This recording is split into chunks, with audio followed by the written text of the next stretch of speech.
देवी देवताओं के तभी से बनाना मेरे को एक अंदर से चस्का लग गया। पुणे में शिफ्ट हुआ तो मेरे को पता चला कि भाई इतना बड़ा फील्ड है आर्ट का। 4th स्टैंडर्ड 5th स्टैंडर्ड के बाद मेरे को पता चला आर्ट एग्जीबिशन क्या होता है, आर्टिस्ट क्या होते हैं। बेसिकली आर्ट कॉलेज तो मैं गया नहीं, बिना आर्ट कॉलेज हमको जिसमें मजा आता है उसमें हमको अगर पैसे मिल रहे हैं तो इससे ऐसे बेस्ट कुछ हो ही नहीं सकता। हो ही नहीं सकता।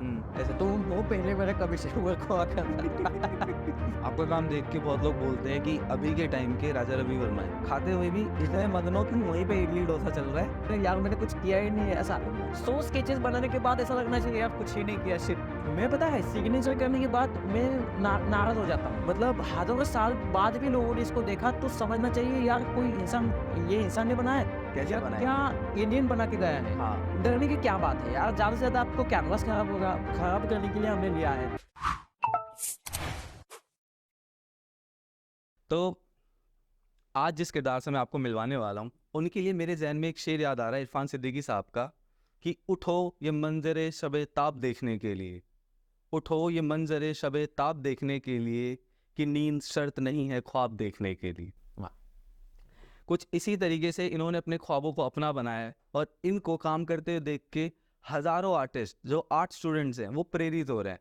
इनके सोशल मीडिया अकाउंट पे ढेर सारा प्यार मिलता है इनको हर काम के लिए। हम लोग उत्साहित रहते हैं कि अब नेक्स्ट काम क्या आने वाला है। इनकी स्केचिंग से लेके लाइव पेंटिंग्स, ऑयल पेंटिंग्स के मास्टर हैं जो हम बहुत लोग कमेंट करते हैं नीचे कि ये अभी के टाइम के हमारे राजा रवि वर्मा है ऑयल पेंटिंग में। तो लोग इतना ज़्यादा इनको पसंद करते हैं। ये मैं बनी बनाई बातें नहीं बोल रहा, ये मैंने खुद कमेंट्स में पढ़ा है और मैं सच में इनके काम का एक मुरीद हो गया हूँ। बहुत प्यारा, बहुत अच्छा काम है। हम आपको मिलवाने वाले हैं प्रेम अवाले से। Thank you so much.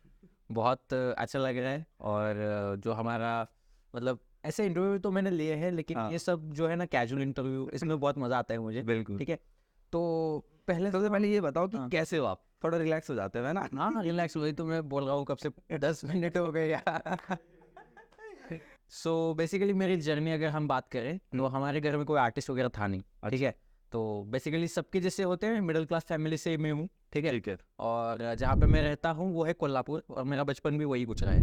ठीक है, कोल्हापुर इचलकरंजी महाराष्ट्र में। महाराष्ट्र। बेसिकली वो कर्नाटक बॉर्डर पे आता है ऐसे। हाँ। और वहाँ पे बेसिकली मैं लकीली क्या हो गया, बाकी अभी इंडिया के अलग अलग जगह पे जो एटमॉस्फेयर होता है वो एक तो एक्सट्रीम गर्मी होती है, एक्सट्रीम ठंड होती है, ठंड होती है। बरसात वगैरह। लेकिन मैं जहाँ पे रहता हूँ वहाँ पे कोई भी सीजन में आ जाओ नॉर्मल रहता है। अरे वाह। तो पेंटिंग के लिए अच्छा था वैसे। सो बेसिकली बचपन से ही मेरे को कैसे इसका चस्का लगा, कैसे इसका पैशन लगा, ये किसी को नहीं पता। ठीक है, बस 2 साल का था तब से मैं हाथ में चारकोल कोलसा जो कोयला होता है ना, कोयला होता है हाँ, उठा के करना हाँ, शुरू कर दिया। वहाँ से जमीन के ऊपर या फर्श के ऊपर, हमारे दीवारों के ऊपर ऐसे करता स्टार्ट कर दिया था। ठीक है। और घर वालों को मतलब क्या था, मैं थोड़ा सा सबसे छोटा बच्चा था तो मेरे को ऐसे रोक टोक नहीं करता था। ये तो चाहे खिलौने मांगू या जो भी मांगू उसके लिए वो मेरे को, ठीक है ये ज़्यादा जिद्दी है तो दे दो इसको, ऐसे है ना। तो मेरे को कोई रोक टोक नहीं थी किसी भी चीज़ के लिए। ठीक है, तो फिर मैं काम करता गया ऐसे और मेरे को कोई ऐसे गाइड करने वाला तो था नहीं बचपन से, बस सपोर्ट करते थे। मुझे जो अच्छा लगता था मैं बनाता था। कार्टून्स बनाना, टीवी में जो दिखते हैं वगैरह ये सब बनाना। शुरुआत वैसी ही होती। हाँ वैसे ही वो थी। हाँ। मेरी दादी की इसमें थोड़ा सा जो उनका ऑफिस था वहाँ पे जो चौक के टुकड़े होते थे हाँ। वो ऐसे मिलते थे बहुत ऐसे पड़े हुए।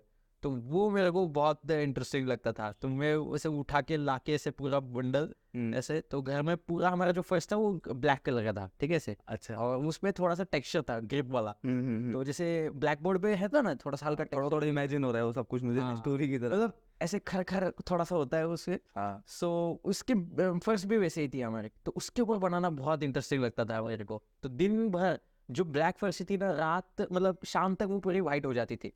ऐसा होगा तो पूरा चौक से हर जगह पे एक कोना भी नहीं छोड़ता था मैं। क्या बात। हाँ, और किसी को मतलब घर में है ना तो कोई पैर रखने के बाद अगर गलती से उसको खराब हो गया ये हो गया तो पूरा पूरा घर में सर पे ले लेता था, ये क्या कर दिया ऐसे वैसे। तो मुझे पता था कि ये मिटने वाला है। हाँ। लेकिन जब तक मैं सोता नहीं तब तक ये मिटना नहीं चाहिए। ये बढ़िया। तो ये मेरा सबसे पहला आप कह सकते हैं कि शुरुआत ऐसी हुई। ठीक है? कोल्हापुर में। हाँ कोल्हापुर इचलकरंजी में। ठीक है, सो बढ़ता जैसे जैसे उम्र बढ़ती गई थोड़ा एक्सपीरियंस आने लगा मेरे, बहुत अलग अलग जगह पे ये होने लगा। घर की सिचुएशन हालात वगैरह इस सब से फैमिली प्रॉब्लम्स वगैरह ये, ठीक तो है। स्ट्रगलिंग लाइफ चली है। अरे और हर एक अलग अलग सिटी में मेरा एडमिशन हुआ है, हर एक साल में आप कह सकते हो। स्कूलिंग कैसे हाँ, की? स्कूलिंग वही कैसे? जैसे कि फॉर एग्जांपल 2005-6 में अलग यहाँ पे था, फिर 7 में अलग जगह पे आया, 7 से लेके 9 तक वहाँ पे पढ़ा, फिर मैं पुणे शिफ्ट हुआ 2010 में, ठीक है। तो पुणे में जाके मेरे को पता चला कि आर्ट का इतना बड़ा फील्ड है, ठीक है। तब तक मैं जो स्कूल में वगैरह ड्राइंग कंपटीशन होना या फिर जो भी ड्राइंग छोटी छोटी करते, चीजें सारी। हाँ, तो वो तो मैं करता ही था, ठीक है। और पूरे जो क्लास स्टूडेंट में उस सबसे अच्छा काम थोड़ा मेरा ही था। वो तो याद है, वो तो दिख रहा है। वो याद है मुझे उतना। हाँ। और जो भी मैंने ऐसे बताया ना, तो वो घर वाले ऐसे बताते हैं, और ये कुछ कुछ चीज़ें मेरे को याद भी है। तो बचपन में मैं जो फर्श पे बनाता था ना, वो ड्राइंग्स कैसी हुआ करती थी, व्हीकल्स वगैरह, हाँ। या जो हनुमान, वो उस टाइम पे जो बाल हनुमान हुआ था, हाँ, हाँ, वो बहुत फेमस हुआ था। हाँ। कार्टून वाला बाल गणेश, हाँ। हम एनिमेटेड मूवीज देखते थे ना, तो वो बहुत फेमस हुआ था, टॉम एंड जेरी। तो ये उस टाइम पे बहुत फेमस हुआ था, तो वो मेरे को बनाना बहुत इंटरेस्टिंग लगता था। क्या बात। और देवी देवताओं के तभी से बनाना मेरे को एक अंदर से चस्का लग गया था। हाँ, मेरा ये सवाल आने भी वाला था कि ये जो देवी देवताओं के आपका जो रुझान आया है कि इस तरफ हाँ। के काम को लेके चलते हैं। हाँ हाँ मैंने देखी है कि पेंटिंग्स में पुराने टाइम की जो देवियाँ रही हैं उनको यहाँ पे बनाना हाँ हाँ। नॉर्मल मैं आगे बताऊंगा इसके बाद, हाँ, अच्छे से मेरे पास ये बिल्कुल। जवाब है, ठीक है। हम्म। तो जब मैं पुणे में शिफ्ट हुआ, तो मेरे को पता चला कि भाई इतना बड़ा फील्ड है आर्ट का, हाँ। और सब कैसे होता है, सब बच्चे में अंदर होता है कि यार मैं सबसे अच्छा हूँ, मेरे अलावा कौन है यहाँ पे। लेकिन पुणे में आने के बाद भाई ये क्या है, मतलब पूरा जंगल है। पागल हो गया मैं कि मैं तो कुछ है ही नहीं है। यहाँ पे तो सब धुरंधर महारथी है बेटे। ठीक है, तो ये सब मेरा जो छोटा सा घमंड था वो चूर चूर हो गया। वही, जब तक घर में रहते तब तक शेर होते, हाँ, घर से बाहर निकल बाहर आने के बाद तब पता दिखता है चल कि गया हाँ। हमारी औकात क्या है। ठीक है, सो ये पता चला पुणे में जाने के बाद। तो 4th स्टैंडर्ड 5th स्टैंडर्ड के बाद मेरे को पता चला आर्ट एग्जीबिशन क्या होता है, आर्टिस्ट क्या होते हैं बेसिकली, ठीक है। पूरा खुला ये शुरुआत में तो कुछ समझ नहीं आता था भाई, ऐसे मतलब इमेजिन कर लेते हैं हम, लेकिन रियलिटी जब समझ आने लगी, इतना डीप गहराई समझ में आने लगी, तो एक्सपीरियंस आता गया ऐसे वैसे। तो मैं गाइडेंस पूछता था जो भी वहाँ पे आर्टिस्ट के कोई गुरु रहे पर्टिकुलर जिनको आप याद करते हो? गुरु तो वैसे तो जो भी मेरे को है ना, बहुत सारे लोगों से मैं ये करता आया हूँ ऐसे गाइडेंस। बाकी फिक्स्ड ऐसा कुछ गुरु नहीं रहा है मेरे को, ठीक है। मैं तो कहूँगा मेरा सबसे बेस्ट गुरु है बुक्स और मेरा एक्सपीरियंस और गलतियाँ करते करते मेरे को एक्सपीरियंस आता गया, और बुक्स को बहुत मैं मानता हूँ कि उनसे मैं बहुत सीखता गया ऐसे। तो ऐसे करते करते मैं आगे बढ़ता गया, और जब मेरा एक टर्निंग पॉइंट्स में बताता हूँ, ठीक है, ये एक टर्निंग पॉइंट हुआ पुणे में जाने के एक बाद। चीज और मैं बोलूंगा यहाँ पे कि जो गलतियों की बात करी ना आपने, हाँ हाँ अभी के टाइम पे स्टूडेंट्स गलतियां करने से डरते हैं। हाँ, वो कर लीजिए। मेरा स्केच बुक खराब हो जाएगा, नहीं, ये बनना खराब हो जाएगा, मेरा आगे नहीं करना, मुझे एक बनाना है तो परफेक्ट ही बनाना है। तो आपकी बात ये मुझे अच्छी लगी कि स्केचेस बनाए, गलतियां करी और गलतियों से सीखा। डेफिनेट, ये आजकल के बच्चों में नहीं होता। नहीं डेफिनेटली, ये इसका उदाहरण मैं दूंगा आगे, ठीक है, बात करते करते। जैसे कि ये ये होने के बाद फिर दूसरा टर्निंग पॉइंट है, मैं 8 में था, तो मेरे दोनों हाथ फ्रैक्चर हुए थे, ठीक है। अच्छा। 7th में आने के बाद मेरे को फंडामेंटली सीरियस मेरे को करना था कि आर्टिस्ट ही बनना है, ठीक है। इतना तक माहौल था, 2-3 सालों में मैंने सब देखा, तो मैंने सोचा कि मेरे को बनना तो यही है, बचपन से था, लेकिन सीरियस आर्टिस्ट, ठीक है, सीरियसली इसका स्टडी करना है अच्छे से प्रॉपर।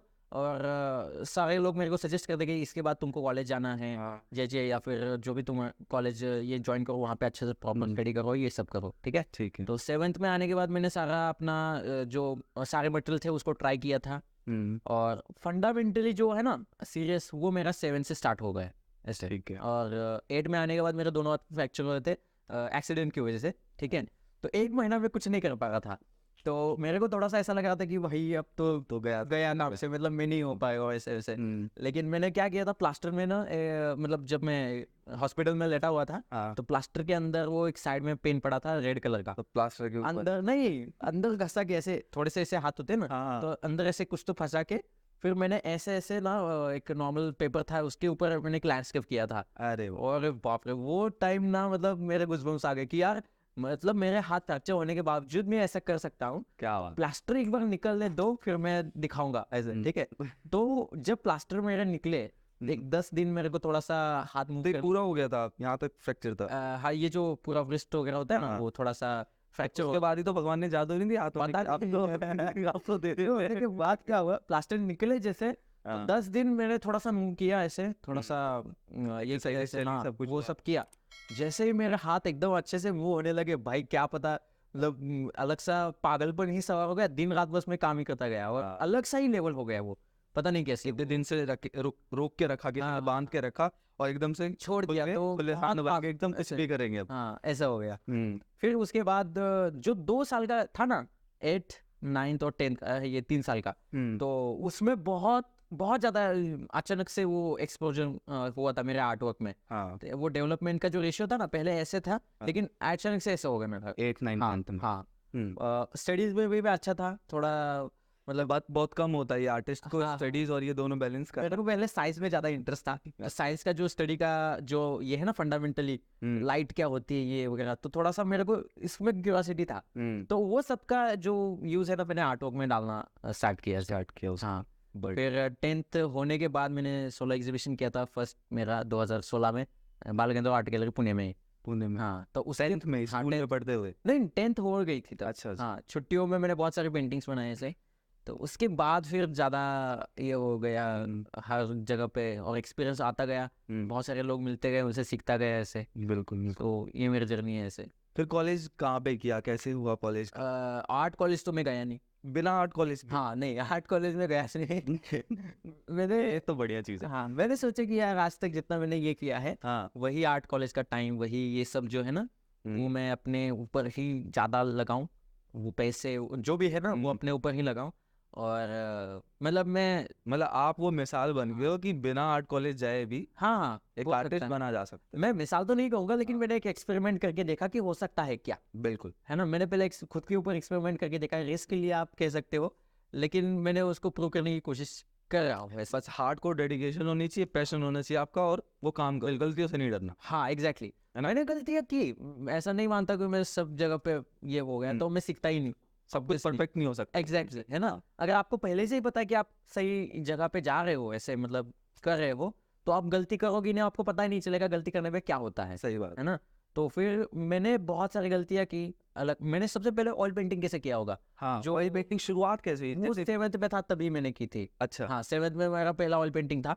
मैंने शुरुआत कैसे की थी, अपना जेरोक्स पेपर जो होता है, हाँ हाँ उसके ऊपर जो एशियन पेंट के डिब्बे होते हैं ना, हाँ 20-20 रुपए वाले ऑयल पेंट के, हाँ जो ग्रिल के ऊपर ऐसे ये पेंट करने के लिए ऑयल एनिमल। हाँ हाँ, एनिमल वाला। हाँ तो वो मैंने खरीदा था 20-20 रुपए के डिब्बे, और उस पेपर के ऊपर केरोसिन लगा के मैंने काम किया था। तो सारा हो गया, बिल्कुल फैल जाएगा। एग्जैक्टली। तो ये था मेरा पहला एक्सपीरियंस ऑयल पेंटिंग का। हाँ। मेरे को पता ही नहीं था, लोग बोलते थे कि भाई ऑयल पेंटिंग बहुत महंगी, मतलब बहुत मस्त होती है, उसका जो ऑयल जो कलर होते हैं वो बहुत रिचनेस होते हैं ऐसे। हाँ। तो और यहाँ तो एनिमल कर रहे हैं हम। हाँ मेरे को पता ही नहीं था कि क्या होता है ऐसे। हाँ। सो ये मेरा पहला एक्सपीरियंस था। लेकिन जब मैं आर्ट मटेरियल शॉप में गया, तब मेरे को पता चला कि भाई ऑयल पेंट अलग होते हैं, पिगमेंट्स अलग होते हैं, ये ऑयल कलर, ये इसका पूरा ये अलग ही है ना? बिल्कुल। और नॉर्मल ऑडियंस के लिए ना यही होता है कि अगर हम उनको ऑयल पेंटिंग बोले तो वो ये समझेंगे जो दीवार पे होते कलर, एग्जैक्ट, ये लकड़ियों पे होते, लोहे पे होते, ये वाले कलर है। हाँ ये बहुत सही हुआ। एग्जैक्टली। तो ये जब मैं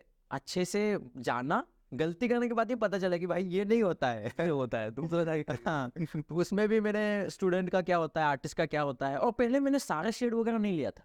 ठीक है, मैंने ब्रशेस सबसे पहले यूज किए थे वाटर कलर के ऑयल पेंटिंग के लिए। सोचो वो जो होते ना पहले के जमाने में आते थे, हाँ। वो पोनी हेयर के ब्रशेस, कैमल के, वो मैंने ऑयल पेंटिंग के लिए यूज किए थे। वो ऐसे ही टेढ़े हो रहे थे ऐसे। तो ये था मेरा पहला एक्सपीरियंस ऑयल पेंटिंग का। तब जाके पता चला भाई ऑयल कलर के ब्रशेस भी अलग होते हैं, इसमें पानी तो मिक्स नहीं होता है। हाँ। ठीक है, इसमें आप धोने के लिए आप पानी भी इस्तेमाल नहीं कर सकते, वो इसका पूरा सब कुछ अलग ही है। तो तब जाके मेरे को धीरे धीरे लोगों की पेंटिंग्स देखी, मतलब डेमो किसी का नहीं देखा था, काम करते हुए किसी का नहीं देखा था मैंने, लेकिन आर्ट मटेरियल में जाके सारे मटेरियल को थोड़ा थोड़ा करके मैं लेके आता, एक्सपेरिमेंट करता और देखता कि क्या होता है ना। तो एक्सपेरिमेंट से ही ज्यादा मैं कुछ सीखता गया ऐसे। तो ये लाइव पेंटिंग की तरफ कैसे कन्वर्ट हुआ फिर सारा काम? लाइव तो पहले से करता था मैं। हाँ। मैंने जो अभी जर्नी बताई, जब मैं बचपन में था, तभी इमेजिनेशन से सब कुछ नहीं नहीं नहीं इमेजिनेशन से नहीं, वो देख के बनाता था। हाँ अच्छा लाइव कैसे बनाता था, मान लो घर में कोई हमारे मेहमान आए हैं तो उनको मैं जबरदस्ती बिठा देता ऐसे और उनको बोलता कि मैं आपका लाइव बनाऊंगा ऐसे, ठीक है। हाँ। तो ऐसे बैठ जाते थे कुर्सी पे ऐसे वैसे, तो उनका ऐसे बनाने के लिए मैं बना देता। कुछ भी। हाँ। तो वो बहुत खुश हो जाते थे और मेरे को चॉकलेट या फिर पैसे वगैरह दे देते थे। क्या तो मैं बोलता यार ये बात अलग है, मतलब पॉकेट मनी मिलती है। हाँ, हमको जिसमें मजा आता है उसमें हमको अगर पैसे मिल रहे हैं तो इससे इससे अच्छा बेस्ट कुछ हो ही नहीं सकता। हो ही नहीं सकता ऐसे। तो वो पहले मेरा कमीशन वर्क हुआ करता था। ठीक है, तो ये बच्चों का कमीशन। हाँ बच्चों वाला कमीशन वर्क, फिर उसके ऊपर बनाया वो भी मिट जाएगा ऐसे। हाँ तो लाइव की जो है ना वैसी आदत लगने लगी। मैंने कभी ऐसे फर्क जाना ही नहीं क्योंकि हमारे पास मोबाइल हाथ में था ही नहीं। मोबाइल मेरे कब आया, मैं 9th 10th के बाद मेरे हाथ में मोबाइल आया। अच्छा। तब तक क्या था हमारे पास, लाइव ही हाँ लाइव ही था जो हम देख सकते थे, या तो किताबों पे ऊपर जो आर्टिस्ट ने आर्टवर्क बनाए होते हैं यही हमारे फोटोग्राफ्स होते थे। बिल्कुल। मोबाइल टेक्नोलॉजी इन सब से तो बहुत दूर ही थे हम ऐसे, अच्छा। है ना।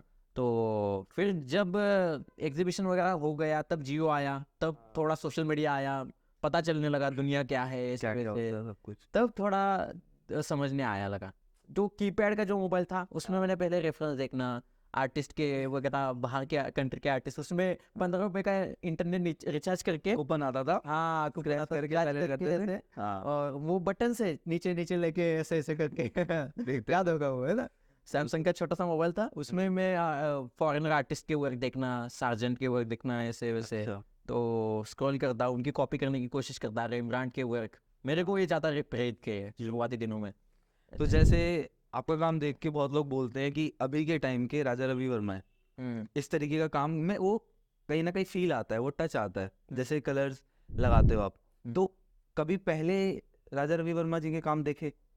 शुरुआती दिनों में देखे थे ऐसे बॉम्बे में वगैरह वो, लेकिन उनके ओरिजिनल पेंटिंग्स मैंने नहीं देखे हैं हाँ। ऐसे, ठीक है। बट वो फोन पे कहीं ना कहीं। हाँ फोन पे मतलब सुना था, लेकिन पता नहीं, मतलब मैंने ऐसे कभी उनके ऊपर स्टडी नहीं किया है। हाँ। मोस्टली मैंने जो स्टडी किया है फॉरेन आर्टिस्ट का ही मैंने किया है, लेकिन पता नहीं वो कहाँ से आता है। मैंने ऐसे कभी उनको ऐसे नहीं, उनका स्टडी करना है, उनके आर्टवर्क्स को अच्छे से ऑब्जर्व करना है, उनको फॉलो करना है, ऐसा तो कभी हुआ नहीं है। लेकिन पता नहीं वो कैसे मेरे को आ गया तो हो जाता है ऐसे। सो ये बात है ऐसे। और बस यही करता गया और बस एक्सपीरियंस से ही मेरे को जितना सीखने को मिला वो सीखता गया ऐसे। और मुझे ये भी जानना था कि जो काम के अंदर जैसे हम बात कर रहे थे थोड़ा स्पिरिचुअल कैसे आया, हाँ कि हम फिगर्स पे कैसे हम देवियों की तरफ गए, वो बनाना शुरू किया, तो इसके बारे में आप बताने वाले थे। मेरे को पहले से ही स्टोरी टेलिंग में बहुत इंटरेस्ट था बचपन से ही। मतलब स्टोरीज क्या है, मैं अपने आर्टवर्क को भी एक स्टोरी की तरह मानता हूँ, शुरुआत से लेके उसका ये और अच्छे सा एंड वगैरह, है ना। हाँ। काम करते करते वो स्टोरी बन जाती है मेरी ऐसे। बिल्कुल। तो स्टोरी में मेरे को बहुत इंटरेस्ट था पहले से ही। तो मैंने स्टडी के लिए लॉकडाउन की पीरियड में, मैंने लॉकडाउन शुरुआत होने से थोड़ा सा पहले इसके ऊपर मैंने सोचना शुरू किया कि जो भी हमारे इंडियन ये है पौराणिक कथाएं वगैरह है, इसके ऊपर हम काम कर सकते हैं क्या, ठीक है। तो सबसे पहले मेरे को इंस्पायर किया वसंत राव सर ने। वो उन्होंने एक वो काफ़ी बड़े आर्टिस्ट है और सीनियर आर्टिस्ट है, वो रहते सिडनी में ऑस्ट्रेलिया में। अच्छा। तो उनका एक आर्ट कैंप था, नीना भट्ट आर्ट वेंचर्स, ये पुणे में था, ठीक है। हाँ, उनके कोलैबोरेशन से एक आर्ट कैंप हुआ था। तो वहाँ पे मैंने सबसे पहले एक एक्सपेरिमेंट करके देखा कि एक स्टोरी के ऊपर इमेजिनेशन से मैं कंस्ट्रक्शन करके कैसे पेंटिंग बना सकता हूँ ऐसे। तो 2 सब्जेक्ट के ऊपर बनाया था, अपनी दुर्गा की। हाँ। और एक था वो भीम और हनुमान जी का एक सीन था ऐसे। अच्छा। हाँ, तो वो सीन के ऊपर मैंने 2-4 दिन में से 2 पेंटिंग्स मैंने बनाई थी। तो तब जाके मेरे को समझ आया कि यार ये भी हम कर सकते हैं। तब हिट हुआ। हाँ, तब वो हिट हुआ।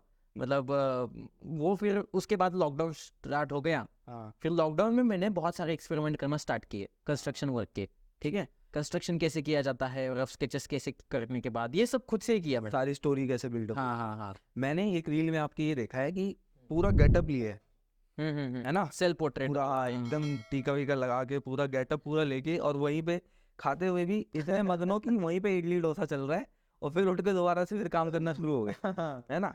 तो इतनी डेडिकेशन तो ये चलता है अभी, क्या बताऊँ यार। मम्मी, मैं काम करते वक्त में मम्मी अगर कुछ जूस या मान लो मैं कॉफी तो पीता नहीं हूँ, कुछ ऐसे दूध वगैरह साइड में ला के रख दिया, तो कभी कभी मेरे को ध्यान पेंटिंग के सामने ध्यान है, तो थोड़ा पैराफेरल विजन में पता चलता है ना कि यहाँ पे कटोरा रखा है, यहाँ पे ऑयल है तो उसमें डुबाना है, यहाँ पे केरोसिन है, सेट हो गया। हाँ हाँ। तो कभी कभी कैसा होता है, यहाँ पेंटिंग को देखते देखते ना, इसमें मतलब यहाँ पे देखता ही नहीं हूँ, तो कभी कभी जिस के हो जाता है। इतने दिमाग के भी नहीं हुआ है। सबसे बड़ी प्रॉब्लम रही है। हाँ, और ये होने के बाद मैंने उसको पी भी लिया है। बाद में एंड में पता चला उसकी जो नीचे कलर थोड़ा सा स्ट्रोक लगे होते हैं ना, तब भाई इसमें ये मैंने तो यहाँ हुआ है ये तो बस ऑयल पेंटिंग खोल के पी गए। एग्जैक्टली ये कह सकते हो। तो बस बाहर से नहीं, अंदर से भी कलर है। हाँ ये बढ़िया है। तो वो पेंटिंग का कैरेक्टर का नाम क्या है? उसको बेसिकली कड़क लक्ष्मी कहते हैं। हाँ। महाराष्ट्र में वो बहुत चलता है, महाराष्ट्र और कर्नाटक में, इस एरिया में, ठीक है। तो बेसिकली क्या है उनका कॉन्सेप्ट, वो फिरस्ती रहते हैं, ठीक है, जैसे भिक्षुक रहते हैं, जी। और वो एक हाथ से बुनी हुई जो ये धागे मतलब एक चाबुक टाइप। हाँ चाबुक टाइप का वो बनाते हैं, चाबुक हंटर कह सकते टाइप हैं। जैसे, और वो खुद के ऊपर ऐसे मार के हमने यहाँ पे भी सुना है, दिल्ली के अंदर भी वो एक साउंड करते हैं। हाँ हाँ हाँ, फिर वो ढोलकी जैसा रहता है, हाँ, हाँ। हाथ में ये रहता है, उसको कुछ तो वाद्य को बोलते हैं, मेरे को नाम याद नहीं आ रहा। सो वो, और उनकी जो देवी होती है उसको मरियाई कहते हैं, ठीक है। मरियाई। हाँ मरियाई उसका देवी का नाम है वो। तो उसका एक छोटा सा मंदिर उन्होंने किया होता है वुडन का, और वो सिर के ऊपर रख के, उनकी पूरी फैमिली होती है, और पूरी फैमिली जो है ना ऐसे घर घर जाके ये करते हैं, अनाज मांगना, ये इतना सारा कल्चरल। हाँ हाँ। तो ये बहुत पहले रिफ्लेक्शन से आता आया है ऐसे। सो मैंने वो इस पेंट सब्जेक्ट को कोई बनाया नहीं है ऐसे ज्यादा। और इस पेंटिंग में ना मैंने जब देखा है, एक अलग तरीके का आक्रोश भी दिख रहा है आपको। हाँ वो है, और एकदम आंखों में आक्रोश दिख रहा है। है वो रेफरेंस के टाइम पे नहीं था, वो जब बना रहे थे रेफरेंस के टाइम पे नहीं दिखा, लेकिन जब फाइनल पेंटिंग दिखी तब दिखा कि क्या आक्रोश है वो यार। एक्चुअली कंपटीशन के लिए बनाया था, सेल्फ पोर्ट्रेट कंपटीशन था। अरे वाह। तो उसमें 5 घंटे के अंदर, 4 से 5 घंटे के अंदर हमको इतने बड़ी साइज की पेंटिंग हमको बनानी थी ऐसे लाइव ऑयल में। हाँ, मिरर आपके सामने होगा, मटेरियल यहाँ पे होंगे, यहाँ पे कैनवास होगा, आपको देख के आपका खुद बनाना है ऐसे लाइव। ये सबसे पहला अलग एक्सपेरिमेंट हुआ था, ऐसी कॉम्पिटिशन्स कहीं होती नहीं है। और ये 5 घंटे में पेंटिंग कंप्लीट। हाँ 5 घंटे में करनी थी, वो कंपटीशन है ना। क्या बात है। तो यहाँ पे कॉलेज के स्टूडेंट्स जो है वो जब हम काम करते हैं यहाँ पे बच्चे, तो 1 हफ्ता उनको मिलता है हाँ एक ऑयल पेंटिंग के लिए। मान लो यही साइज है 30-40 का, ओके। और उनको बनाना है, तो 1 हफ्ता भी लग जाता है, तब भी उनका काम खत्म नहीं होता है। तो इतनी डेडिकेशन तो चाहिए कि एक बार अगर हम बैठे हैं तो काम खत्म करके हटे वहां से। वो पागलपन होना चाहिए थोड़ा सा। बिल्कुल। और बस वो कॉन्सेप्ट बहुत यूनिक है। अगर आपने वो मूवी देखी होगी, कुछ मूवी का याद नहीं आ रहा नाम, वो नाना पाटेकर की एक मूवी है, और उनका गाना भी बहुत फेमस है, कड़कड़ कड़ाड़ कड़क लक्ष्मी आली ऐसे। अच्छा। हाँ, तो उस आप में उसमें गेटअप में देख सकते हैं उसे। सो ऐसे बहुत अलग अलग कॉन्सेप्ट के ऊपर मैंने बनाई है। मतलब सेल्फ इसको ये करते हुए मैंने खुद एक बनाया है, एक छोटे से मिरर में छोटा सा पोर्ट्रेट है, वो मैंने डीपी में भी लगाया अभी। अच्छा। हाँ, और दूसरा है एक धनगर, मतलब धनगर एक तरह का एक कम्युनिटी रहता है हमारे यहाँ पे महाराष्ट्र में। तो उसके भी मतलब वेशांतर जो उसका वेशभूषा रहता है, उसमें भी मैंने बनाया था ऐसे। पगड़ी है, मतलब एक तरह का वो आप कह सकते हैं पूरा वो आचरण धारण करके फिर उसको बनाना है। वो ज़्यादा जो मेंढपाल उसको कहते हैं मराठी में, मेढपाल। हाँ, मतलब जो भेड़ बकरियाँ वगैरह ये करते हैं। हाँ, चरवाहा। एग्जैक्टली, चरवाहा। चरवाहा। तो वो उसको मराठी में उनकी कम्युनिटी है ऐसे। अरे वाह। हाँ, उसके ऊपर भी बनाया है। और वारकरी आपने सुना होगा, विठल, है ना। तो विठल के जो भक्त हैं उनको वारकरी कहते हैं। वारकरी। हाँ, उनका भी एक कम्युनिटी संप्रदाय, जो कोई भी बन सकता है। अच्छा। जो उसकी जो वारी रहती है, पुणे से पंढरपुर जाती है। पंढरपुर में उनका जो विठल रुक्मिणी का मंदिर है। हाँ, और ये लंबी यात्रा रहती है। हाँ, बड़ी होती है, अभी कुछ दिनों पहले। एग्जैक्टली। तो वो चल के जाते हैं, सारे जो भक्त रहते हैं वैसे चल के जाते हैं उसकी।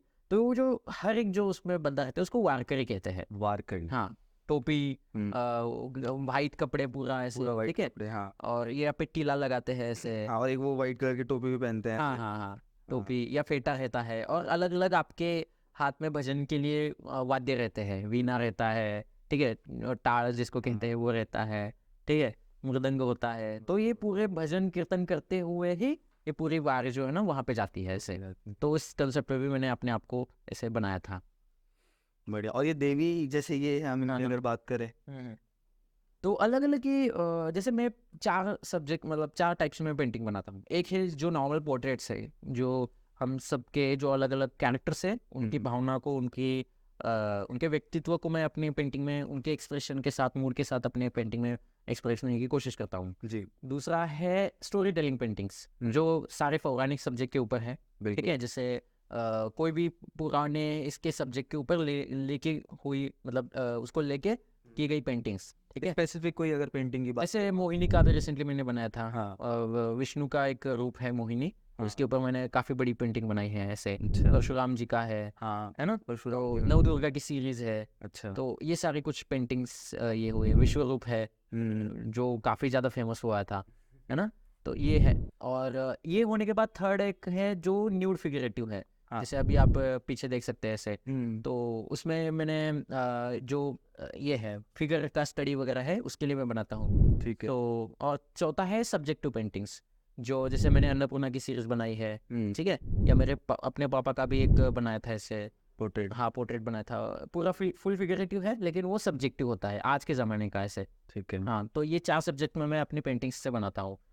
तो फेमस होने पे ये एक सवाल आ रहा है मेरे मन में कि कब जैसे ये काम करते रहे, प्रैक्टिस में रहे, तो उस वक्त कैसे पता चला कि इंस्टाग्राम आया और इंस्टाग्राम पे काम डाला, वायरल होने लग गया काम, फेमस होने लग गया, फीलिंग आने लग गई? 2016-17 के पीरियड में, हाँ हाँ, तब सोशल मीडिया के ऊपर अपने काम डालना स्टार्ट किया मैंने। 2016-17 का ही टाइम था वो। तो उस टाइम पे नया नया सोशल मीडिया आया था, क्रेज बहुत ज़्यादा था, सबके हाथ में आ गया था, हाँ, बिल्कुल। सबके हाँ, साथ में आया था।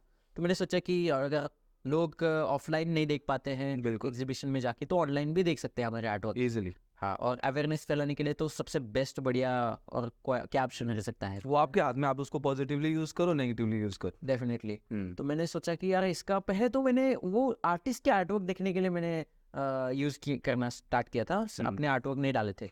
फिर धीरे धीरे मैंने अपलोड करना, पोस्ट करना शुरू किया ऐसे।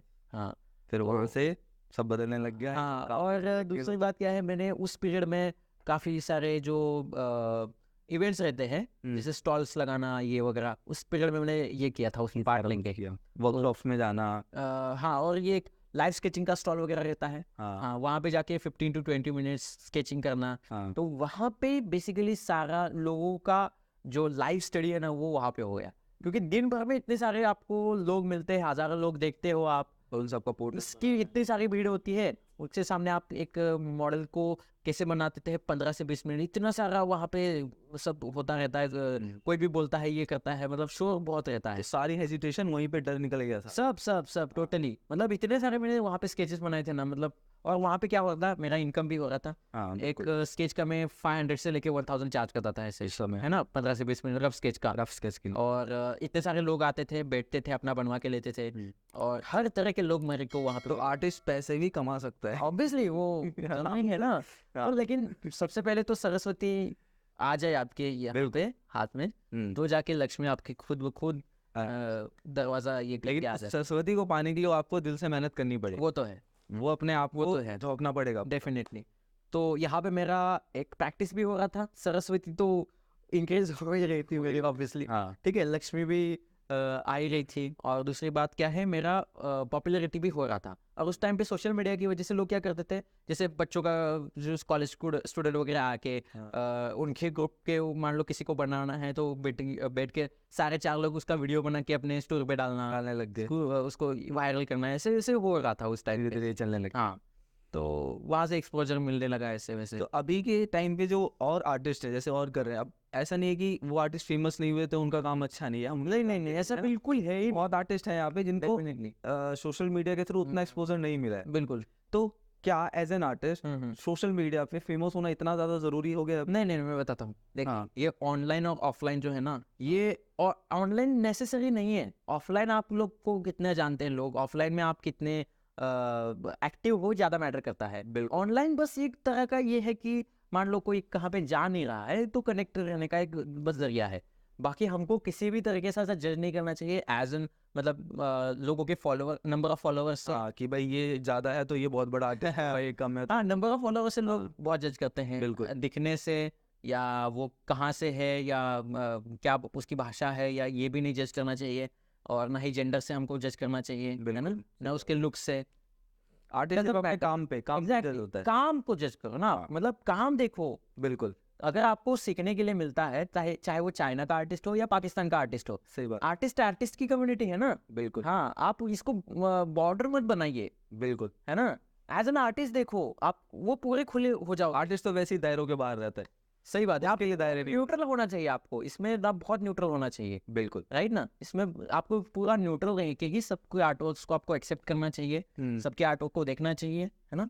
तो चाहे वो फॉरेनर कोई हो चाहे इंडियन हो, उसको अप्रिशिएट करो, उसको अगर उसका सच में काम अच्छा है तो उसको सपोर्ट करना चाहिए। बिल्कुल। और ये हमारे आसपास ही ऐसा होता है कि लोग ना इन सब चीज़ों को ज़्यादा सपोर्ट नहीं कर रहे होते हैं। जैसे हमारे दोस्त हैं, वो अच्छा करते हैं तो हम उनको सपोर्ट नहीं करते। बिल्कुल। तो आर्टिस्ट में ना बहुत ज़्यादा ये भी रहता है। नहीं, मैं ऐसा नहीं यार, मैं मतलब क्या बताऊँ यार, हमारा वो होता है कुछ कुछ यहाँ पे, ये यार नहीं यार, ये थोड़ा सा आगे जाएगा हमसे ऐसे वैसे, तो हम तो ऐसा सोचते नहीं है, राइट। तो हमारा कैसा है, अभी मैं, शशांक भैया, ठीक है, केके भैया, अनुपम भैया, ये सब हमारे जो है ना एक तरह का एक बॉन्डिंग बन गया है, पता है। मतलब जब भी हम कहीं पे जाते हैं मान लो, तो हम अकेले नहीं जाते, अरे यार वो आ गए ना तो मैं आऊंगा, तो आऊंगा। और हम देखते भी साथ में ये सब को। हाँ हाँ, इन दिनों तो अगर बहुत कहीं ज़्यादा। पे, हाँ वो है, अगर वो आ रहे हैं ना, नहीं तो मैं आऊंगा, ऐसे वो रहता है, ठीक है।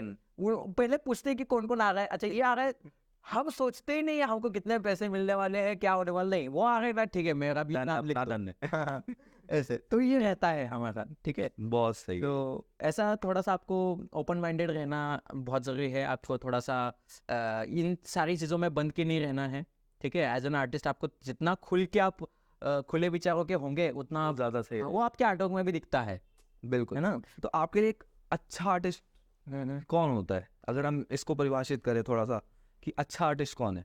वो बस अपने काम से काम रखे, ठीक है। काम से काम रखे हो। हाँ, बस अपने वो उस काम से काम रखना है, मतलब क्या है, देखो उसको वो एंजॉय करना है, राइट, वो बस एंजॉय करता रहे, और उसके ऊपर वो एक उसका सेंस होना चाहिए रिस्पॉन्सिबिलिटी का, कि एज एन आर्टिस्ट वो उसकी रिस्पॉन्सिबिलिटी बनती है कि अगर जो नए लोग आने वाले हैं, ठीक है, वो उससे इंस्पायर होने वाले हैं, उसको वो गाइड करे, अगर वो पूछते हैं या उनको प्रेरित करे वो, क्योंकि उसको देख के वो लोग आगे बढ़ेंगे, सही बात है ना। वो अगर कुछ ऐसा वैसा करेंगे तो वो बोलेंगे यार हम भी वैसा करेंगे।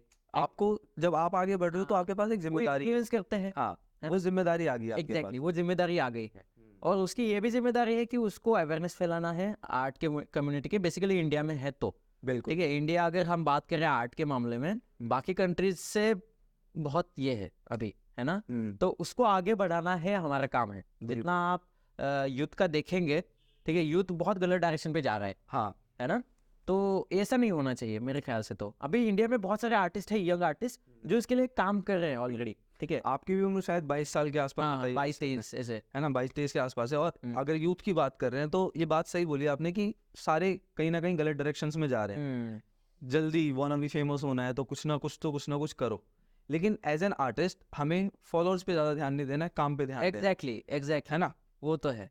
ये वाली अभी क्या है पता है, बहुत सारी चीजें हैं, बोलते हैं कि घर का सपोर्ट नहीं मिलता है, मेरे ऊपर जिम्मेदारियां है, ये वो, ऐसे तो है, ठीक है, सबको है, बिल्कुल।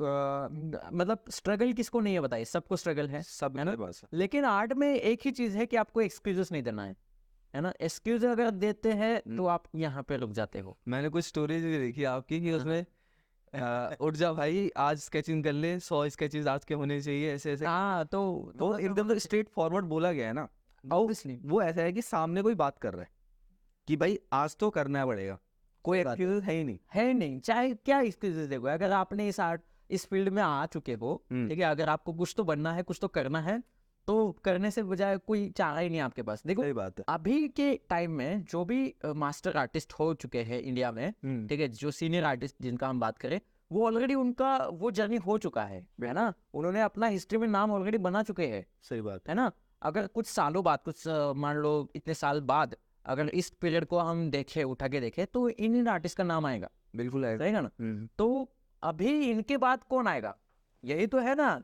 ये जो यूथ है वही तो आगे जाके वो नाम आगे बढ़ाएंगे। सही बात है। ये तो वरना क्या होगा, बोलेंगे बार फ्यूचर के जो लोग होंगे तो बोले कि भाई 2023 की जो बच्चे हैं ना, मतलब 2020 के बाद जैसे लॉकडाउन होने लगा, ये सब लोग बस रील स्क्रॉल करने में लगे पड़े हैं, कोई इसमें ये नहीं, हाँ मतलब ऐसा काम नहीं कर रहे हैं, धुरंधर कलाकार ही नहीं हुआ। सही बात, मतलब एक दो छोड़ के बस सब सारे यूथ जो है ना वो सब इसी चीज पीछे पड़ गए, मतलब ऐसे है ना। तो ऐसा नहीं होना चाहिए।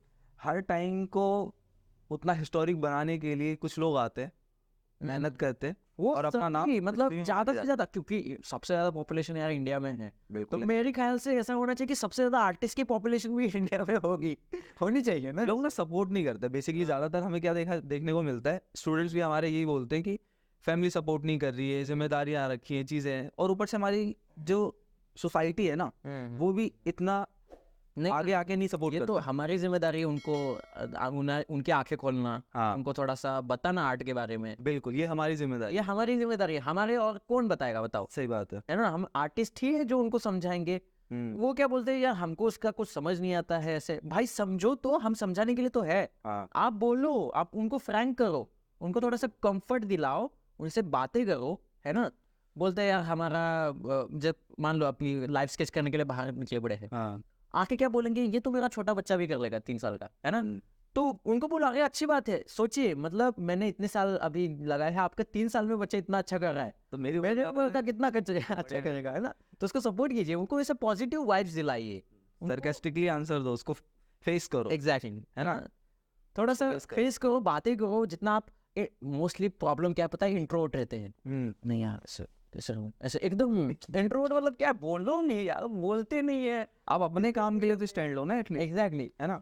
बहुत इंट्रोवर्ट है यार सारे। अगर हम इंडिया के आर्टिस्ट की बात करें ना, बहुत इंट्रोवर्ट है, और जो इंट्रोवर्ट है ना वो पीछे रह जाते हैं। ऐसे थोड़ा सा एक्सट्रोवर्ट बनना पड़ता है इस मामले में। मैं भी था थोड़ा इंट्रोवर्ट था मैं भी खुलने में थोड़ा सा टाइम लगा मुझे, लेकिन वो जरूरी है, जरूरी है एज एन आर्टिस्ट, तो बहुत बहुत जरूरी है। आपको खुद को अगर आगे बढ़ाना है, 4 लोग आप चाहते हो कि आपको जाने, तो आपको थोड़ा सा एक्सट्रोवर्ट बनना पड़ता है, बातें करना पड़ता है, खुलना पड़ता है लोगों से, है ना। तो ये बहुत जरूरी है। तो आपके स्टूडेंट जो रहे हैं वो सबसे ज्यादा प्रॉब्लम क्या फेस करते हैं? यही मैं तो सबको बोलता हूँ यार, फंडामेंटल सबसे ये करो। हाँ। तो फंडामेंटली जो है ना वो सब में प्रॉब्लम दिखती है मुझे। क्योंकि अभी एंट्रेंस का टाइम आ रहा है, तो जितने बच्चे हैं अभी, जब जितना नजदीक आता रहता है एंट्रेंस, तब सब होश में आ जाते हैं कि अब आप जल्दी जल्दी काम करके अब हो जाएगा। इतनी जल्दी नहीं हो जाए, है ना। रेगुलर करना पड़ता है। छोटे छोटे स्टेप लो, लेकिन रेगुलर लो। पहले से ही अगर आपने छोटे छोटे, मैंने क्या है अचानक से नहीं किया है ना, एकदम से छोटे छोटे स्टेप लेके लेके लेके लेके किया है, तो जाके यहाँ तक पहुंचा हूँ ऐसे। सो सबका यही होता है, छोटे छोटे स्टेप लो, बड़े स्टेप लेने की जरूरत नहीं है, छोटे छोटे लो लेकिन रेगुलर लो। सही बात, उसमें जितना आप रेगुलर रहोगे उतनी आपकी इम्प्रूवमेंट उसमें दिखेगी। एफिशिएंसी बढ़ती जाएगी हाँ। आपकी, बिल्कुल। हाँ, चाहे स्लो प्रोसेस हो, लेकिन आप आगे तो बढ़ रहे हो। रोज तो करो कुछ, हाँ है ना। एग्जैक्टली, वही तो। ये ज्यादा जरूरी हाँ। है। अभी भी बच्चे यही आते हैं, बोलते हैं कि अब तो, और एक और ऐसा है कि कुछ नहीं हो रहा, आर्टिस्ट बन जाओ, आर्ट के कॉलेज में एडमिशन ले लो। ऐसा ऐसा नहीं है यार, अब ऐसा कुछ कॉलेजेस में ऐसा है कि एंट्रेंस देके क्लियर करना है, वो बड़ा मुश्किल हो जाता है लोगों के लिए कि भाई एंट्रेंस की प्रिपरेशन करेंगे, फिर क्लियर करेंगे, फिर जाके वो कॉलेज में आएंगे। मतलब उनका जो टारगेट रहता है ना, हाँ वो रहता है कॉलेज जाना है। हाँ, बस यही, अपने काम आर्टिस्ट को इम्प्रूव बनना नहीं नहीं करना है, उनको रहता है टारगेट कॉलेज में एडमिशन मिले, बस। बस खत्म, मेरी जिंदगी सेट। एक बार एडमिशन मिल जाए यार, आगे का देख लेंगे तो ये ऐसा नहीं चलेगा। कॉलेज में आने के बाद बहुत लोगों का ना आर्टिस्ट मर भी जाता है, जितना पहले हाँ, एक्साइटेड रहते हैं कि भाई अब आ जाएगा, अब आ जाएगा, अब कर लेंगे, उसके बाद तक मर जाता कर है। जाता है, पता है मुझे। वो पूरा उसके ऊपर डिपेंडेंट रह जाते हैं कि कॉलेज जो भी हमको बनाना है वो कॉलेज को ही बनाना है, डिग्री आ जाएगी हम आर्टिस्ट बन जाएंगे। जरूरी नहीं है हर आर्ट, मतलब जो जिसके पास डिग्री हो आर्टिस्ट ही हो, समझ रहे हो। डिग्री मैटर नहीं करता आर्टिस्ट के लिए। इसका सबसे सही सटीक एग्जाम्पल अब जरूरी नहीं है, डिग्री नहीं मैटर करती है यार, आपका काम मैटर करता है। बिल्कुल। चाहे आपको डिग्री मिले ना मिले, आप कॉलेज में फेल भी हो जाओ, डजेंट मैटर। आपका काम अगर वो उस लेवल पे हो रहा है, क्या फर्क पड़ रहा है। बिल्कुल, मार्केट में तो आप अपने काम से जाने जाओगे। ऑब्वियसली आप बोलते हो यार सबमिशन का प्रेशर है, ये है वो है, बहुत सारे मतलब रीजन की अगर हम लिस्ट बनाए ना तो उसकी खत्म नहीं होगी समझ रहे हो बात। इतनी लंबी लिस्ट है, इतनी लंबी लिस्ट है, मतलब क्या बताओ। लेकिन एक रीजन नहीं मिलेगा काम करने के लिए कि नहीं यार ये छोड़ो, लेकिन मेरे को ये करना है, कुछ भी रीजन बताओ लेकिन ये नहीं छोड़ूंगा, ये इंपॉर्टेंट है, ऐसे नहीं मिलेगा। अगर इतना जरूरी ये चीज हो जाएगी फिर तो कोई नहीं रोक सकता आगे बढ़ने के लिए इस चीज में। रेगुलर रहना बहुत आवश्यक है। मैं तो कहता हूँ यार, एक बात बताओ, आर्ट क्या है, हमको सुकून दिलाता है, सुकून दिलाता बराबर। आर्ट आप करते किस लिए हो, आपके खुद के लिए, राइट, सेटिस्फेक्शन के लिए।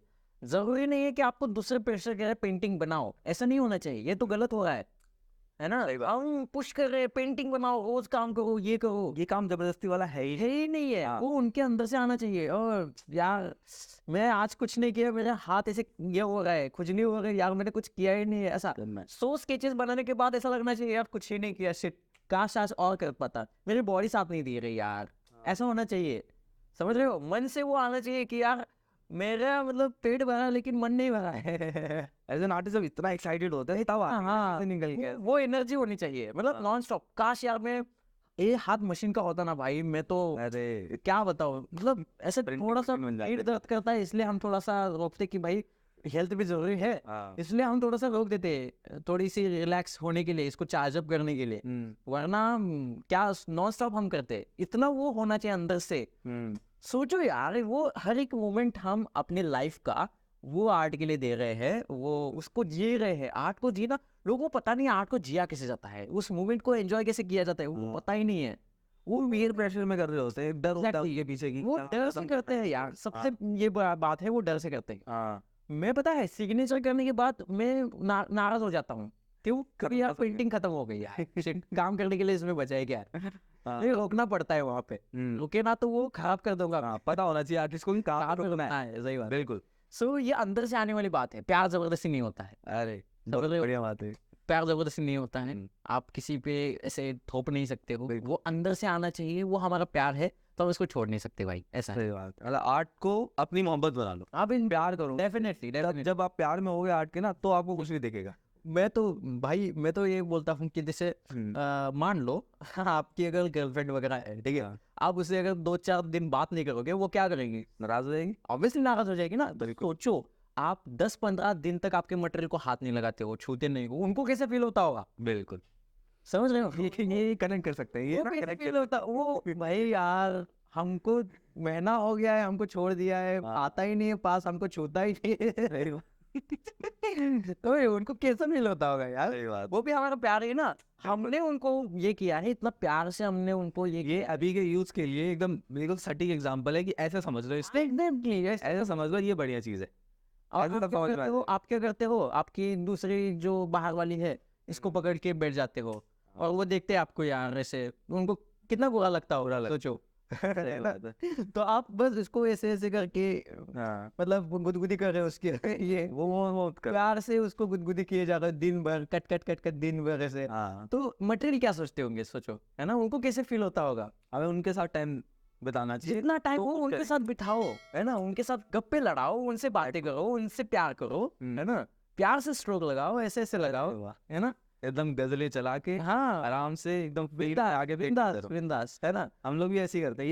ये होता है, ये कैनवास जो है ना, वो आपकी प्रेमिका समझो, क्या हाथ में आपके मोरपंख जैसे इम्प्रेस समझो, फैलाओ प्यार से, क्या बात है। अब अपने कैनवास की, अपनी पिक्चर के हीरोज हो, हाँ वो ऑफकोर्स जियो उस टाइम पे, उस मोमेंट को जियो। आप एक महान कलाकृति बना रहे हो, उसे इमेजिन करो। बिल्कुल, ये बनने के बाद हजारों साल बाद अगर कोई इसको मान लो देख भी जाता है, तो भाई उसका दिमाग हिल जाना चाहिए, ऐसा समझो ना। बिल्कुल, हाँ, पहले हम नहीं रहेंगे आगे, हम रहे ना रहे, वो ये तो रहेगी, ये तो हमारी हिस्ट्री, ये तो जिंदा रहेगी यार। यही बात है, ये तो आर्टवर्क्स मतलब सदियों सदी जिंदा रहेंगे लोगों के मन में, ये उनको प्रेरित करती रहेगी, उनको प्यार दिलाती रहेगी।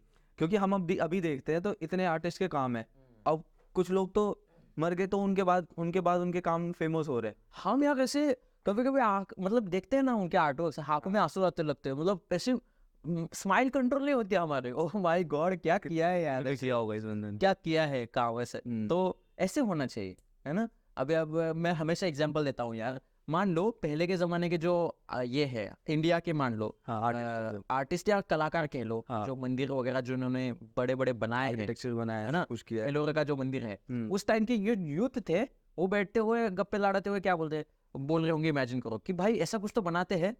मतलब हजारों साल बाद भी लोगों ने इसको देखा, तो समझना चाहिए यार कोई इंसान, ये इंसान ने बनाया, कैसे बनाया, क्या एलियन बना के गया है, सालों ने बनाया कैसे होगा, ये बनाया कैसे, है ना। तो ये बात होनी चाहिए, है ना। आज अगर आप ऐसे कहोगे तो हजारों साल बाद भी आपको वो इमेजिन करनी चाहिए, भाई ये एआई ने बनाया है या इंसान ने बनाया है। इतनी इमेजिनेशन कहाँ एक्सट्रीम गई, कहाँ से आ गई है? ये सच में उस टाइम का एआई इतना स्ट्रांग था या इंसान ही इतने स्ट्रांग थे? ये उन्होंने ऐसे इमेजिन करना चाहिए। बिल्कुल फ्यूचरिस्टिक होके सोचो थोड़ा सा। एग्जैक्टली फ्यूचरिस्टिक सोचो कि आने वाले सालों बाद आपको कैसे लोग देखेंगे। आज आप जो भी करोगे ना वो हिस्ट्री में दर्ज हो जाएगा। सही बात है। ऐसा है। तो अगर हम बात करें ऑयल पेंटिंग्स की, ऑयल पेंटिंग से बहुत लोग बहुत डरते हैं, पता नहीं क्यों। हाँ इतना है कि ये सबसे टफेस्ट मीडियम है, ऐसा कुछ नहीं है। उठाना है और ये खराब कर देगी पेंटिंग, ये बहुत टाइम टेकिंग है, ऐसे है। तो उनको, उनके लिए जितने स्टूडेंट्स हैं ना, उनको थोड़ा आराम से इजीली समझाओ, क्योंकि इसके तो आप मास्टर बन चुके हो। हाँ, इसको थोड़ा बताओ कैसे हैंडल करते हैं, कैसे संभालते हैं सब कुछ। कोई भी मीडिया हो, हाँ आपका चारकोल हो, एक्रेलिक हो, वाटर कलर हो, ऑयल पेंटिंग हो, ठीक है, ये जस्ट माध्यम है। हाँ ठीक है, सब में टेक्निकल चीजें सेम रहती है। टेक्निकल मतलब जैसे उसके जो फंडामेंटल्स है सब में सेम है। ड्राइंग सब में करना है, ठीक है, पर्सपेक्टिव सब में देखना है, बिल्कुल। वैल्यू सब में ये करनी है। बस उसके जो कुछ कुछ प्रॉपर्टीज रहते हैं हाँ वो थोड़े थोड़े अलग है, थोड़े थोड़े से बस। ठीक है, बाकी जैसे गिटार बजाओ, सतार बजाओ, वीणा बजाओ, हाँ स्ट्रिंग्स ही है ना उसमें सब में, बिल्कुल। तो सेम ही है उसमें। ठीक है, थोड़े बहुत उसका जस्ट आपको ये लोग बहुत जैसे करते हैं ऑयल तो बहुत चौकी कर देते हैं, बहुत ऐसे कुछ कुछ चीजें खराब हो आपको जाता ध्यान में रखना आवश्यक है। हाँ। इसका जो प्रॉपर्टी है ये क्या क्या है। ये ऑयल है, वाटर कलर में आपको पानी इस्तेमाल करना है, इसमें ऑयल इस्तेमाल करना है, इस्तेमाल करना है ना। कितना परसेंट होना चाहिए, जैसे वाटर कलर में कितना परसेंट पानी इस्तेमाल करने के बाद वो पतला होने के बाद वो कैसे इफेक्ट आएगा, हाँ सेम इसमें भी कितना परसेंट ऑयल मिला के बाद वो पतला होने के बाद कैसे इफेक्ट आएगा, ठीक है। इतना ही है। ठीक है, ओवरलैप करने के बाद कैसे आएगा। सबसे बेस्ट अगर आपको सीखना है कोई भी मीडिया, तो बड़ा सा आपका जो भी पेपर है कैनवास है बिछा लो। ठीक है, हाँ। जैसे मैं अगर कहूंगा किसको अगर आपको ऑयल पेंटिंग सीखनी है तो एक बड़ा सा रोल ले लो, ठीक है, बिछा दो। ठीक है, ठीक है। और कलर जो भी है आपके पास, जो भी अवेलेबल शेड्स है कोई भी है। ठीक है, शुरुआत में तो मैं कहूंगा जो आपके बेसिक शेड है वही व्हाइट, ब्लैक और बर्न टम्बर, ये 3 ले लो। ठीक है। उसके साथ एक्सपेरिमेंट करके देखो क्या होता है। बनाओ स्केचेस वगैरह कुछ भी कुछ भी बनाओ, उसको खराब करो, व्हाइट वाला पार्ट छोड़ना नहीं चाहिए कहीं भी। अच्छा। इतना बड़ा कैनवास है ना, 3x4 का मान लो, तो कहीं पे भी आपका वो व्हाइट ब्लैंक पार्ट स्पेस नहीं छूटना। नहीं छूटना चाहिए। हाँ खराब कर दो उसको, देखो क्या होता है, ऑब्जर्व करो खुद। ठीक है, स्ट्रोक्स लगा के देखो, हाँ प्यार से स्ट्रोक लगाओ, रफली स्ट्रोक लगाओ, थोड़ा फास्ट स्ट्रोक लगाओ। ठीक है, स्ट्रोक लगाओ, पैच लगाओ, थिक लगाओ, ट्रांसपेरेंटली लगाओ, एक के ऊपर एक लगा के देखो, 3-4 दिन बाद लगा के बाद देखो, वेट ऑन वेट लगाओ। ठीक है, हल्के हाथ से लगाने के बाद क्या होता है, थोड़ा प्रेशर लगाने के बाद क्या होता है, अलग अलग टाइप्स के ब्रश लगाने के बाद क्या होता है, उंगली से लगाने के बाद क्या होता है, स्पैचुला से लगाने के बाद क्या होता है। ठीक है, अलग अलग तरह से जितना आपका दिमाग चल सकता है उस तरह से आपको बस एक्सपेरिमेंट करके देखना है कि ये इफेक्ट हम अपने पेंटिंग में कहाँ यूज कर सकते हैं, कहाँ यूज कर सकते हैं, कैसा उसका यूज हो सकता है। या ये मतलब अभी तो एक्सीडेंटली बन गया है, ये एक्सीडेंटली मेरे पेंटिंग में अगर बन जाए तो क्या बात हो जाए, समझ रहे हो ना। हाँ, तो ये बस आपको एक्सपेरिमेंट करके देखना है। समझ आ रहा है। मतलब अपने आइडियाज का एक आपका ब्लैंक कैनवस है, वहाँ सब कुछ निकाल दो, और फिर आपको पता होना चाहिए कि ये हमारे टूल्स है, ये आइडियाज है, इसको अपनी पेंटिंग में एज एन एलिमेंट यूज करना है। बिल्कुल, और इसमें आपका कॉन्फिडेंस बढ़ जाएगा। हाँ, मतलब मैं ये डर तो बिल्कुल खत्म हो जाएगा कि आप कैसे, क्योंकि खराब ही कर रहे हैं। खराब ही करना है। हाँ तो आपको कुछ बनाना ही नहीं है, हाँ। बस आपको खराब करना है। बिल्कुल। ये कॉन्फिडेंस लेवल आपके इस काम में हो। और जब बोल दिया जाता है ना कि खराब करना है, तो खराब नहीं होता। करते रहते। तो प्रेशर नहीं होता। हाँ वही तो बात है।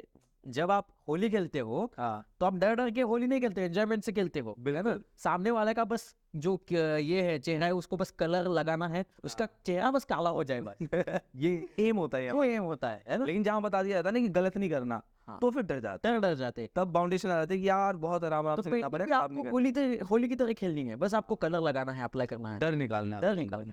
गलतियों की करना कोई है। दिक्कत नहीं है। डरने की क्या बात है यार, ज्यादा से ज्यादा आपको कैनवास खराब होगा, खराब करने के लिए हमने लिया है ना। तो सही बात। जब आपके लगभग 1000 कैनवास खराब नहीं होंगे ना, तब तक आप ऑयल पेंटिंग के शेड ही बन सकते हो। 1000 के हाँ, तो खराब करो, बड़े बड़े साइज के खराब करो, फंगस लगने दो, उसको ये होने दो, डैमेज होने दो, अलग अलग तरह से एक्सपेरिमेंट करके देखो क्या होता है, तब जाके आपको एक्सपीरियंस आएगा। जो 1001 बाद जो कैनवास होगा ना, तो देखना उसका वर्क कैसे होगा, फर्क आएगा, है ना। बिल्कुल है। ऐसे तो एक स्टोरी के साथ हम इसको एंड करेंगे कि जब ऑयल पेंटिंग आपने शुरू करी, काम करना शुरू किया, तब कुछ लोग होंगे आसपास अप्रिशिएट करने वाले कि ऐसा है, ऐसा नहीं है। कुछ लोग मानते भी नहीं होंगे, सपोर्ट भी नहीं करते होंगे।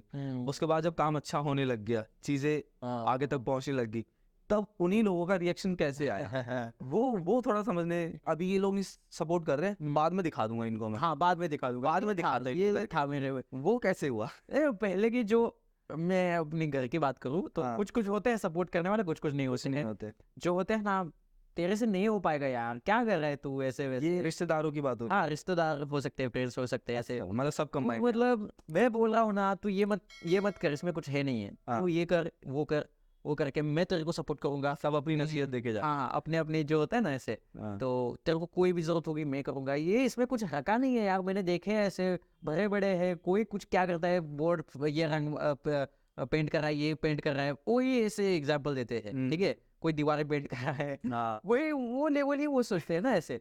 तो आज अगर वो देखते हैं ना मेरे को ऐसे वैसे, हाँ।